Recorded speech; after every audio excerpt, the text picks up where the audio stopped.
ప్రభునామానికి స్తోత్రములు. ఉదయకాల ధ్యానమునకు మీరందరూ కూడా ఈ ప్లాట్ఫామ్ మీదకి వచ్చినందుకు మన ప్రభు అయిన యేసుక్రీస్తు నామంలో మీ అందరికీ కూడా ఆహ్వానం పలుకుతున్నాను. ఈరోజు మనం ఆదికాండం గ్రంథంలో 45వ అధ్యాయంలోనికి వచ్చి ఉన్నాము. యోసేపు యొక్క జీవితమును, అలాగే యోసేపు ద్వారా యాకోబు యొక్క కుటుంబాన్ని దేవుడు ఏ విధంగా మౌల్డ్ చేయాలని అనుకుంటున్నారో ఈ విషయాలను మనం ధ్యానం చేస్తూ ఉన్నాం. పాపం చేసినప్పుడు దానిని గురించి విచారపడటం కన్నా పాపమును గురించి దేవుని సన్నిధిలో పశ్చాత్తాపపడి ఒప్పుకొని విడిచిపెట్టుట ద్వారా దేవునితో సమాధానపడాలి. So the relationship that we have lost with God through sinning must be restored by repentance or through repentance. So ఈ ప్రాసెస్ ఆఫ్ సాంక్టిఫికేషన్ యోసేపు అన్నలలో దేవుడు జరిగిస్తూ ఉన్నారు. అలాగుననే యాకోబు యొక్క జీవితంలో కూడా జరిగిస్తూ ఉన్నారు. దీనిని మనం మన జీవితాలకు అప్లై చేసుకున్నట్లుగా ఈ ఉదయకాల ధ్యానంను మనం చేద్దాం. Let us pray before we do the meditation. పరిశుద్ధుడా, మా ప్రియమైన రక్షక, మా దేవ, మా తండ్రి, ఈ ఉదయకాల ధ్యానంలో యోసేపు తనను తాను అన్నదమ్ములకు బయలుపరుచుకున్న ఆ సంఘటన, అదేవిధంగా వారి తండ్రి వద్దకు మిగిలినటువంటి అన్నలందరూ కూడా వెళ్ళి యోసేపును గూర్చిన వార్తను బ్రతికే ఉన్నాడన్న సంగతిని తెలియజేశారు. So we see this chapter as the chapter of revelations. అన్ని విషయాలు కూడా బయలుపడిన రీతిగా మేము ఇక్కడ చూస్తూ ఉన్నాము. సో ఫండమెంటల్స్ ఆఫ్ ఫర్గివ్నెస్ని మేము ఈ ఉదయకాలమందు ధ్యానం చేయటానికి మాకు కృపను అనుగ్రహించమని మీ కుమారుడు, మా రక్షకుడు యేసుక్రీస్తు పరిశుద్ధ నామములో ప్రార్థిస్తున్నాం తండ్రి, ఆమేన్. అందరికీ వందనాలు. దేవుని యొక్క మహాకృప చొప్పున మనం ఈ రెఫర్మేషన్ సిరీస్లో మన యొక్క జీవితాలు, మన యొక్క మనస్సు మారి నూతన మగుట వలన రూపాంతరం పొందాలి అని 12వ అధ్యాయంలో రోమీయులకు రాస్తూ అపోస్తలుడు పౌలు చెప్తూ ఉన్నాడు. సో ఈ రూపాంతర అనుభవం మన జీవితంలో కలగాలి అంటే we must be undergoing the sanctification process that the Lord has attained or the Lord has appointed in our lives. మన జీవితంలో దేవుడు ఉద్దేశించిన ఆ ప్రాసెస్కి మనం కోఆపరేట్ చేసే వారంగా ఉండాలి. 45వ అధ్యాయం అంతా కూడా మనం అనుకున్నట్లుగా రెవల్యూషన్స్ని మనం చూస్తున్నాము. యోసేపు తనను తాను తన అన్నదమ్ములకు తెలియచేసుకున్నాడు అనే విషయాన్ని మొట్టమొదటిగా మనం చూస్తాము. ఇందులో మనం ఒక విధంగా చెప్పాలి అని అంటే if in the story of Joseph 42nd chapter నుంచి ఇప్పటి వరకు కొనసాగుతున్న సస్పెన్స్ ఈ అధ్యాయంలో పూర్తిగా బట్టబయలు అయిపోయింది. ఆ సస్పెన్స్కి తెరపడింది అని మనం చెప్పచ్చు. ఎందుకంటే యోసేపు తనను తాను వారి అన్నదమ్ములకు మీరు ఐగుప్తీయులకు అమ్మివేసిన సహోదరుడను అని బయలుపరుచుకున్నాడు. ఇప్పుడు 44వ అధ్యాయం చివరి భాగంలోనికి వచ్చేసరికి పశ్చాత్తాపం పతాక స్థాయికి చేరినట్లుగా మనం గమనించవచ్చు. ఒక తమ్ముని గురించి, బెన్యామీను ఆ సంచిలో యోసేపు యొక్క వెండి గిన్నె దొరికినప్పుడు ఆ బెన్యామీనుని మాత్రమే తీసుకొని వెళ్తాము అని యోసేపు గృహ నిర్వాహకుడు చెప్పినప్పుడు, లేదు మేమందరము కూడా ఆయనకు దాసులంగా ఉంటాము అని వారందరూ మరలా యోసేపు వద్దకు తిరిగి వచ్చేశారు. ఆ తర్వాత వాళ్ళ ఫాదర్ ఏమి అన్నాడు ఇవన్నీ కూడా నరేట్ చేశాడు. జూడా ఇనిషియేటివ్ తీసుకుంటున్నాడు.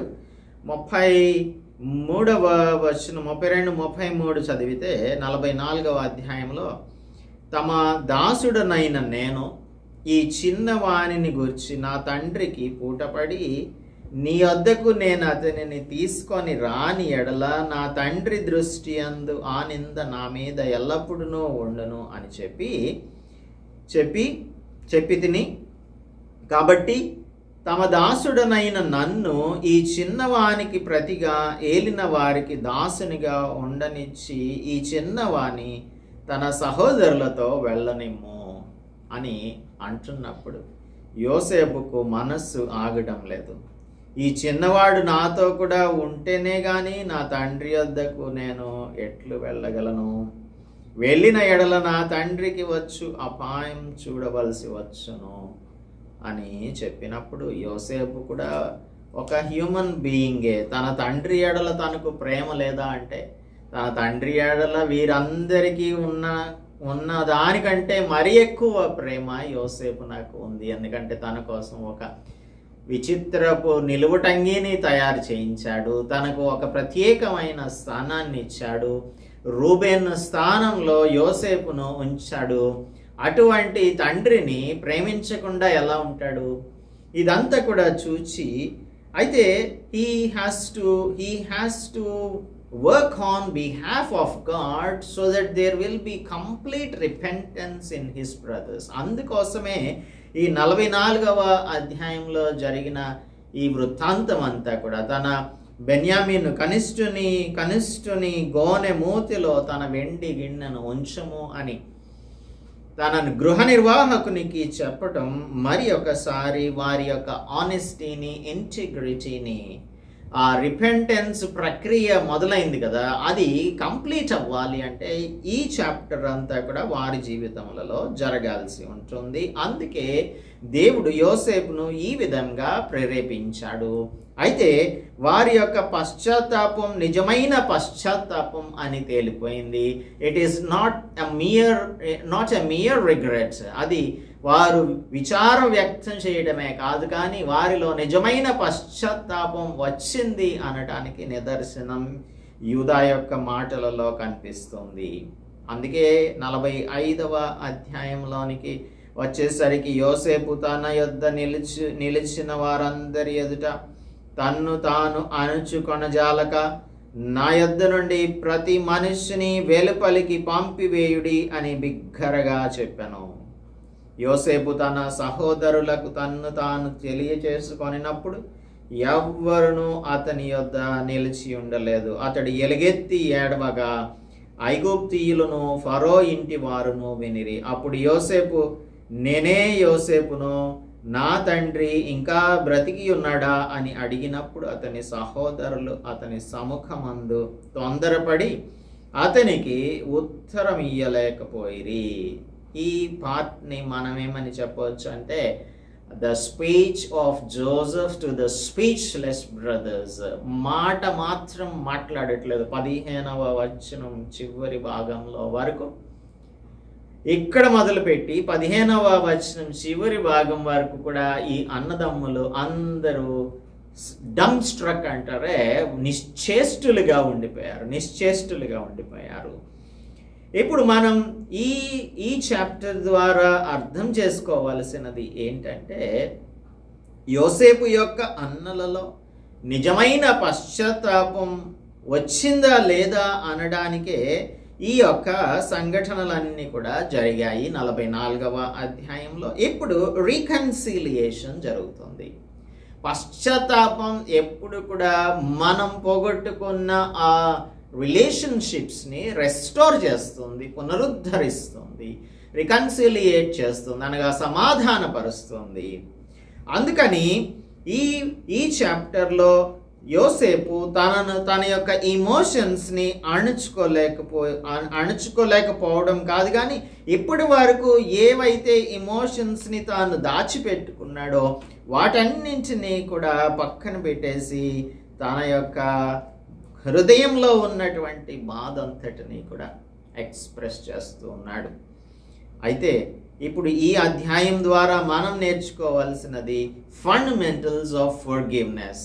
అసలు మనం క్షమాపణకు మూల సూత్రాలు ఏంటి అనే దానిని మనం పరిశీలన చేయాల్సి ఉంటుంది. మత్తయి సువార్త 6వ అధ్యాయం 14-15 వచనాలలో యేసుక్రీస్తు ప్రభు ఏం చెప్తున్నారంటే, మత్తయి సువార్త 6వ అధ్యాయం 14-15 వచనాలు. 6వ అధ్యాయం 14-15 వచనాలు. మనుష్యుల అపరాధములను మీరు క్షమించిన ఎడల మీ పరలోకపు తండ్రియు మీ అపరాధములను క్షమించును. మీరు మనుష్యుల అపరాధములను క్షమింపకపోయిన ఎడల మీ తండ్రియు మీ అపరాధములను క్షమింపడు. అందుకని ఇప్పుడు యోసేపుకు అసలు ఇన్ని సంవత్సరాల పాటు ఆల్మోస్ట్ 20 years ఆఫ్ సఫరింగ్ ని క్రియేట్ చేసింది వారి అన్నదమ్ములైన వారు. ఇష్మాయేలీయులకు తనను 20 షెకెల్స్కి 20 తులముల వెండికి అమ్మేసిన తర్వాత తాను వచ్చి పొతీఫర్ ఇంట్లో పడ్డాడు. పొతీఫర్ ఇంట్లో అనేక శ్రమలను పడ్డాడు. పొతీఫర్ భార్య వలన అనేక శ్రమలు పడ్డాడు. అక్కడి నుంచి ప్రిజన్కి వెళ్ళాల్సి వచ్చింది. ఆ ప్రిజన్లో కూడా చాలా కాలం ఉండాల్సి వచ్చింది. ఆ తర్వాతనే తాను ప్రమోషన్ని చూడగలిగాడు. ఇంత బాధ, ఇంత శ్రమ ఎవరు కలుగు చేశారు అంటే మానవ మాతృల్యంగా మనం ఏం చెప్తాము? అన్నలే చేశారు అని చెప్తాం. యోసేపు తన యొక్క జీవితంలో అన్నలే తనకు ఇటువంటి పరిస్థితిని తీసుకొని వచ్చారన్న మాట ఎక్కడా కూడా అనట్లేదు. అది నిజమైన క్షమాపణకు గుర్తు. మనం మనుషుల అపరాధములను క్షమిస్తే ఆయన మన అపరాధాలను క్షమిస్తారు అని యేసు ప్రభువు చెప్పారు. అదేవిధంగా ఎఫెసీయులకు అపోస్తలుడు పౌలు రాస్తూ 4వ అధ్యాయంలో 31-32 వచనాలలో ఏం చెప్తున్నాడో కూడా చూద్దాము. 4th chapter 31, last 2 verses of Ephesians chapter 4. సమస్తమైన ద్వేషము, కోపము, క్రోధము, అల్లరి, దూషణ, సకలమైన దుష్టత్వము మీరు విసర్జించు. ఒకని ఎడల ఒకడు దయ కలిగి కరుణాహృదయులై క్రీస్తునందు దేవుడు మిమ్మును క్షమించిన ప్రకారం మీరును ఒకరినొకరు క్షమించుడి. ఒకరి ఎడల ఒకరు దయ కలిగి కరుణాహృదయులై క్రీస్తునందు దేవుడు మనల్ని క్షమించారు కనుక ఆ ప్రకారంగానే మనము ఒకరిని ఒకరం క్షమించుకోవాలి అని చెప్తూ ఉన్నారు అపోస్తలుడు పౌలు. అలాగే ఇంకొక వాక్యాన్ని కూడా చూద్దాం. మత్తయి సువార్త 5వ అధ్యాయం 43-45 వచనాలలో యేసు ప్రభువు చెప్తున్నటువంటి మాట, నీ పొరుగువాని ప్రేమించి నీ శత్రువును ద్వేషించుమని చెప్పబడిన మాట మీరు విన్నారు కదా.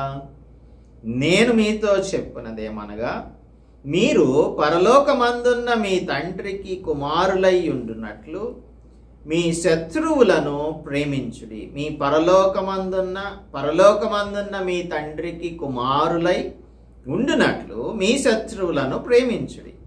మిమ్మును హింసించు వారి కొరకు ప్రార్థన చేయుడి. ఆయన చెడ్డవారి మీదను మంచివారి మీదను తన సూర్యుని ఉదయింపచేసి నీతిమంతుల మీదను అనీతిమంతుల మీదను వర్షము కురిపించుచున్నాడు. మీరు మిమ్మును ప్రేమించు వారినే ప్రేమించిన ఎడల మీకేమి ఫలం కలుగును? సుంకరులను అలాగు చేయుచున్నారు కదా అని యేసు ప్రభు అంటున్నాడు. Love your enemies. ఇప్పుడు జోసెఫ్ యొక్క అన్నదమ్ములే శత్రువులులాగా బిహేవ్ చేశారు. అయినప్పటికీ కూడా యోసేపు వారిని శత్రువుల్లాగా పరిగణించటం లేదు. ఇప్పుడు ఈజిప్షియన్స్ అక్కడ ఉన్నప్పుడు ఆ ప్రతి మనుషుని, నా యొద్ద నుండి ప్రతి మనుషుని వెలుపలికి పంపివేయడని బిగ్గరగా చెప్పాడు జోసెఫ్. ఇప్పుడు చాలాసార్లు తల్లిదండ్రులైన వారు, పెద్దలైన వారికి ఎటికెట్స్ తెలియవు, ఫ్యామిలీ ఎటికెట్స్ తెలియవు, ఫ్యామిలీ మేనర్స్ తెలియవు, ఫ్యామిలీ సీక్రెసీ మెయింటైన్ చేయటం తెలియదు, ప్రైవసీ మెయింటైన్ చేయటం తెలియదు. ఇష్టం వచ్చినట్టు ఎవరి దగ్గర ఏం మాట్లాడాలో వారు తెలియకుండానే మాట్లాడేస్తూ ఉంటారు. ఇంకా కొంతమందికి ఒకరిని గురించి మరొకరికి చెప్పేటువంటి అలవాటు ఉంటూ ఉంటుంది. ఇవన్నీ కూడా మనం నేర్చుకోవాలి. దేవుని బిడ్డలైన వారు కంపోజ్డ్గా ఉండాలి. అనవసరమైన మాటలను మనం మాట్లాడకూడదు. విస్తారమైన మాటల్లో దోషం తప్పక ఉంటుంది. ఒకరి మీద ఒకరు వారు లేనప్పుడు చెప్పుకోవడం, తర్వాత ఫ్యామిలీ సీక్రెట్స్ని ఇతరులకు చెప్పడం, ఇటువంటివన్నీ కూడా దేవుని బిడ్డలైన వారికి ఏమాత్రము తగనటువంటి విషయాలు. అంతేకాదు, సంఘంలో కూడా మన సహోదరులను సహోదరీలను గురించి ఇతరులతో డిస్కస్ చేయటం కంటే, ఒకవేళ ఎవరిలోనైనా ఏదైనా పొరపాటు ఉందని మనం గ్రహించితే వారితో స్ట్రైట్గా వెళ్ళి వారితోనే మాట్లాడి, మీ గురించి నాకు ఇలా తెలిసింది, మీరేం చెప్తారు, అయిపోతుంది matter. Why should we talk about it in their absence with others? ఇవి మనం నేర్చుకోవాలి. యోసేపు ఐగుప్తీయులందరినీ అక్కడి నుంచి పంపించేశాడు. ఎందుకు పంపించేశాడంటే, this is a family matter. ఇది కుటుంబ సమస్య. వారి అన్నదమ్ములు పాపం చేశారన్న విషయాన్ని స్ట్రిక్ట్ ప్రైవసీలో ఉంచి డీల్ చేయాలని అనుకుంటున్నాడు. వారి అన్నదమ్ములను గురించి, ఏంటి మీరు నన్ను ఈ విధంగా అమ్మేసేశారు అని ఒకవేళ మాట్లాడితే, ఐగుప్తీయులు వారి అన్నదమ్ముల గురించి ఏమనుకుంటారు? కుటుంబ గౌరవం పోతుంది. అరే, వీళ్ళ అన్నలే వీడిని అమ్మేశారా అని బయటకు వెళ్ళి చెప్పుకుంటూ ఉంటారు. అందుకని అటువంటి అవకాశం లేకుండా చేయడానికి, నంబర్ 1 ఇది ఫ్యామిలీ మ్యాటర్ కాబట్టి, రెండోది వారి అన్నదమ్ములను సరి అయిన రీతిలో డీల్ చేస్తూ ఉన్నాడు. ఆ తర్వాత తన యొక్క ఇమోషన్స్ ఈజిప్షియన్స్కి తెలియకూడదు. Only their brothers, his brothers must know the emotions of Joseph. అందుకని వారిని అక్కడి నుంచి బయటికి పంపించేశాడు. అయితే ఇక్కడ మోషే రాస్తున్న గ్రంథం కదా ఇది, చాలా జాగ్రత్తగా వారి యొక్క ఇమోషనల్ ట్రామాని ప్రెజెంట్ చేస్తున్నాడు, డిస్క్రైబ్ చేస్తూ ఉన్నాడు.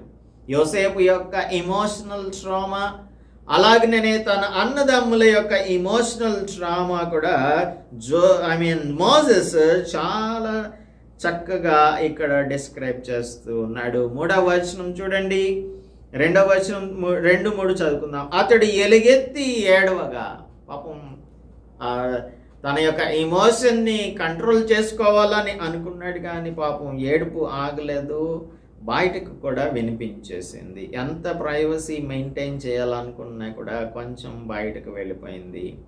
అప్పుడు యోసేపు, నేనే యోసేపును, నా తండ్రి ఇంకా బ్రతికి ఉన్నాడా అని అడిగినప్పుడు అతని సహోదరులు అతని సముఖమందు తొందరపడి అతనికి ఉత్తరం ఇయ్యలేకపోయి.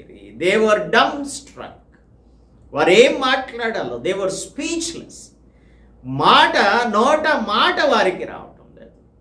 అంతా కూడా వీరికి ఆ గతంలో వారు చేసిందంతా కూడా జ్ఞాపకం వస్తే, ఇప్పుడు మమ్మల్ని మీరు కరుణించండి అని మా యొక్క అపీల్ని మీరు తీసుకోండి, మా మీద దయ చూపించండి, మా మీద కనికరం చూపించండి అని అడగటానికి వీలు లేని విధంగా, మేమే అమ్మేసినప్పుడు ఏ విధంగా మేము మా ఎడల కృప చూపించమని, దయ చూపించమని ఈ ఈజిప్షియన్ మంచి పొజిషన్లో ఉన్న, అఫీషియల్ పొజిషన్లో ఉన్న ఈ జోసెఫ్ని ఎలా అడగగలుగుతారు?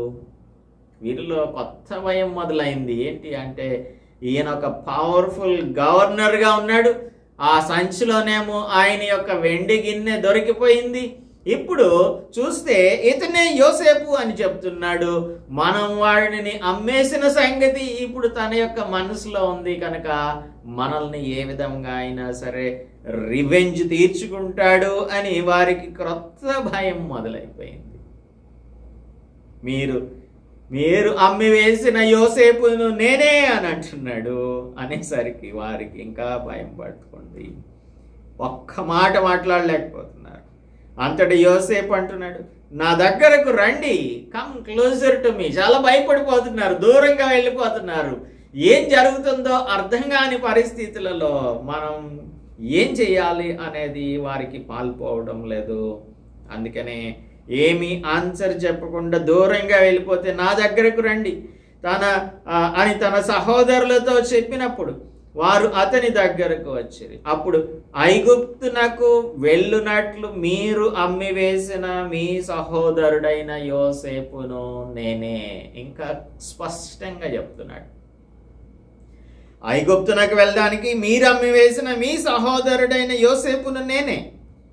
అయినను చూడండి, ఇక్కడ యోసేపు యొక్క క్షమాపణను మనం చూడాల్సి ఉంటుంది. యేసు ప్రభువు తనను సిలువ వేసినటువంటి వారిని గురించి మాట్లాడుతూ ఉన్నాడు సిలువలో. తండ్రి, వీరేమి చేయుచున్నారో వీరెరుగరు గనక వీరిని క్షమించుము అని అంటున్నాడు. వీరిని క్షమించుము అని అంటున్నాడు. వారి యొక్క పాపాన్ని దేవుడు వారు చేసిన తప్పిదాన్ని కూడా క్షమిస్తూ ఉన్నాడు. అయితే పాపాన్ని మనం ఖచ్చితంగా ఎత్తిపెట్టి చూపించాల్సి ఉంటుంది. It should be exposed. అందుకని యోసేపు, మీరు అమ్మి వేసిన మీ సహోదరుడైన యోసేపును నేనే అని అంటున్నాడు. అది వారికి తెలియాలి, వారి యొక్క పాపం ఎక్స్పోజ్ చేయబడాలి. అందుకే అపొస్తలుల కార్యముల గ్రంథంలో 2వ అధ్యాయం చూసినట్టయితే పీటర్ మాట్లాడుతూ ఉన్నాడు. పీటర్ వారితో మాట్లాడుతూ ఏమంటున్నాడు చూడండి, 23వ వచనంలో ఇజ్రాయేలీలతో మాట్లాడుతూ, దేవుడు నిశ్చయించిన సంకల్పమును ఆయన భవిష్యత్ జ్ఞానమును అనుసరించి అప్పగింపబడిన ఈయనను మీరు దుష్టుల చేత సిలువ వేయించి చంపితిరి. మరణము ఆయనను బంధించి ఉంచుట అసాధ్యం గనక దేవుడు మరణ వేదనలను తొలగించి ఆయనను లేపెను. దిస్ యూ షుడ్ నో, ఓ ఈ ఇజ్రాయెలైట్స్. ఇంకా అంటున్నాడు 36వ వచనంలో అంటున్నాడు, మీరు సిలువ వేసిన ఈ యేసునే దేవుడు ప్రభువుగాను క్రీస్తుగాను నియమించాను. ఇది ఇశ్రాయేలు వంశమంతయు రూఢిగా తెలుసుకొనవలనని చెప్పాను. వారు ఈ మాట విని హృదయంలో నొచ్చుకొని, సహోదరులరా మేమేమి చేతుము అని పేతురును కడమ అపొస్తలులను అడగగా, పేతురు, మీరు మారు మనస్సు పొంది పాప క్షమాపణ నిమిత్తం ప్రతివాడు యేసు క్రీస్తు నామమున బాప్తిస్మం పొందుడి అని చెప్పాడు. So this is what you have to do. You have to repent of your sins. Repentance is very important. పాపిని దేవుడు ప్రేమిస్తాడు, కానీ పాపాన్ని ఏమాత్రం కూడా ప్రేమించడు. ఆయన పాపాన్ని ద్వేషిస్తాడు. అందుకే మన పాపములను ఆయన మనకు తెలియజేస్తాడు. వాటిని మనం ఒప్పుకొని విడిచిపెట్టినప్పుడు మనతో రికన్సిలియేషన్ చేసుకుంటాడు. మనతో సమాధానం, మనకు దేవునికి మధ్యన సమాధానాన్ని కుదురుస్తాడు. మీరు అమ్మివేసిన యోసేపును నేనే అని అన్నాడు. అయినను నేను ఇక్కడికి వచ్చినట్లు మీరు నన్ను అమ్మివేసినందుకు దుఃఖపడకుడి. This is all plan of God. మీరేమి దీని గురించి దుఃఖపడని అవసరం లేదు. దేవుడు అబ్రహామునకు ఒక మాట చెప్పాడు. అదే విషయాన్ని బహుశా ఇక్కడ యోసేపు నోటి ద్వారా మాట్లాడిస్తూ ఉన్నాడు. 15వ అధ్యాయంలో అబ్రహాము ఇంకా అబ్రామ్గా ఉన్నాడు. అప్పుడు 13-14 వచనాలలో ఆయన అనగా దేవుడు మాట్లాడుతూ, నీ సంతతి వారు తమది కాని పరదేశమందు నివసించి ఆ దేశపు వారికి దాసులుగా నుందురు. వారు 400 ఏండ్లు వీరిని శ్రమ పెట్టుదురు. వీరు ఎవరికి దాసులవుదురో ఆ జనమునకు నేనే తీర్పు తీర్చుదును. తర్వాత వారు మిక్కిలి ఆస్తితో బయలుదేరి వచ్చెదరు అని అబ్రాము నాకు చెప్పాడు కదా.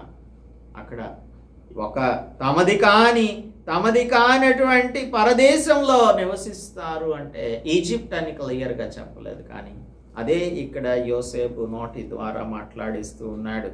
నేను ఇక్కడకు వచ్చినట్లు మీరు నన్ను అమ్మివేసినందుకు దుఃఖపడకుడి, అది మీకు సంతాపం పుట్టింపనీయకుడి.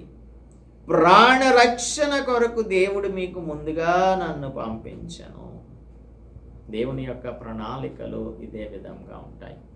యాకోబు యొక్క జీవితాన్ని సరిచేయటానికి, అలాగే యాకోబు కుమారుల యొక్క జీవితాలను సరిచేయటానికి ఆయన కనాను దేశంలో వారందరి అన్యులందరితో కూడా కలిసిపోకుండా ఉండటానికి, వారిని అక్కడి నుంచి తీసుకురావడానికి కరువు రప్పించాడు. ఈ కరువు బహుభారంగా అయిపోవడానికి కారణం వారిని అక్కడి నుంచి త్వరపెట్టి తీసుకొని రావటానికి, దానికంటే ముందుగా యోసేపును ఇక్కడికి పంపించి అదే ఈజిప్ట్లో అధికారిగా ఉండటానికి, వీరికి కావలసినటువంటి ప్రొవిజన్స్ అన్నింటినీ కూడా ప్రొవైడ్ చేయడానికి ముందుగానే వారిని జోసెఫ్ని ఇక్కడికి పంపించను అన్న సంగతి మనకు బాగా అర్థమవుతుంది. కాబట్టి ఆహారం లేని చోట ఆహారమును సిద్ధపరచడానికి దేవుడు వారిని ఈ విధంగా ఈ ఐగుప్తు దేశమునకు నడిపిస్తూ ఉన్నాడు. సో దీని యొక్క కంటిన్యూషన్ని మనం నెక్స్ట్ ఎపిసోడ్లో చూద్దాం. ఇక్కడ మనం నేర్చుకుంటున్నటువంటి విషయాలు, మనం ఇతరులను క్షమిస్తే దేవుడు మనలను క్షమిస్తాడు. మనలను సరిచేయటానికి ఆయన పరిస్థితులను ఒక్కొక్కసారి ప్రతికూలంగా మారుస్తాడు. ఇదంతా కూడా మన మంచి కోసమే, మన మేలు కోసమే చేస్తాడు అన్న ఆ విశాలమైన దృక్పథం, దైవికమైన దృక్పథం కలిగిన వారంగా ఉండాలి. మనుషులు చేసే క్రియలు ఉంటాయి కదా, అవన్నీ కూడా దేవునికి తెలుసు. మన జీవితంలో ఏం జరుగుతుందో కూడా ఆయనకు తెలుసు. యోసేపు తన యొక్క జీవితంలో దేవుడు ఏదో ఒక గొప్ప కార్యాన్ని చేస్తాడు అన్న ఉద్దేశంతోనే తనకొచ్చిన శ్రమంతటిని కూడా 20 సంవత్సరాల పాటు అనుభవించాడు. ఏనాడు కూడా దేవా ఎందుకు నన్ను ఈ విధంగా శ్రమ పెడుతున్నావు అని ఎక్కడ అన్నట్లుగా లేదు. యోబు మాట్లాడినట్టుగా అనట్లేదు. అలాగే కొన్ని సామ్స్లో మనం చూస్తాము, దావీదు మహారాజు ఎందుకు నన్ను బాధ పెడుతున్నావు అన్నట్లుగా దేవునితో మాట్లాడుతున్నట్టు మనం చూస్తుంటాము. అయితే యోసేపు నోట ఇటువంటి ఏ మాట కూడా రాలేదు. ఇంకా అంటున్నాడు, మీరు నన్ను అమ్మివేసినందుకు దుఃఖపడకుడి, అది మీకు సంతాపం పుచ్చనీయకుడి. ప్రాణరక్షణ కొరకు దేవుడు మీకు ముందుగా నన్ను పంపించను. దేవుడు మన కొరకు సమస్తమును సిద్ధపరిచి అన్ని సందర్భాలలో కూడా మనకంటే ముందుగా ఆయన మన కోసం మార్గములను తెరచి ఉంచుతాడు, మనకు కావలసిన ప్రొవిజన్ని కలిగిస్తాడు అని మనం నమ్మునట్లుగా ఈ వృత్తాంతము ద్వారా ఈ ఉదయకాలమందు దేవుడు మనకు ఈ విషయాలను బోధిస్తూ ఉన్నాడు. So let us try to understand the sovereignty of God, and all the deeds he does in our lives are for our good. రోమీలకు రాస్తూ 8:28లో సమస్తము సమకూర్చి మేలుకై జరిగించే దేవుడని మనం నమ్మునట్లు దేవుడు మనందరికీ సహాయం చేయనుగాక. ప్రార్థించుకుందాం. పరిశుద్ధుడా, మా ప్రియ రక్షక, మా ప్రభువా, యోసేపు యొక్క జీవితంలో 20 సంవత్సరాల పాటు సుమారుగా ఎన్నో శ్రమలను పడ్డాడు. అయినప్పటికీ కూడా వారి అన్నదమ్ములు చేసినటువంటి దానిని గురించి, మీరు నన్ను అమ్మివేసినందుకు మీరు చింతించకుడి, దుఃఖపడకుడి అని చెప్తూ ఉన్నాడు. దేవుడే నన్ను మీ కొరకు, మనందరి కోసం ఇక్కడికి పంపించాడు అని చెప్తూ ఉన్నాడు.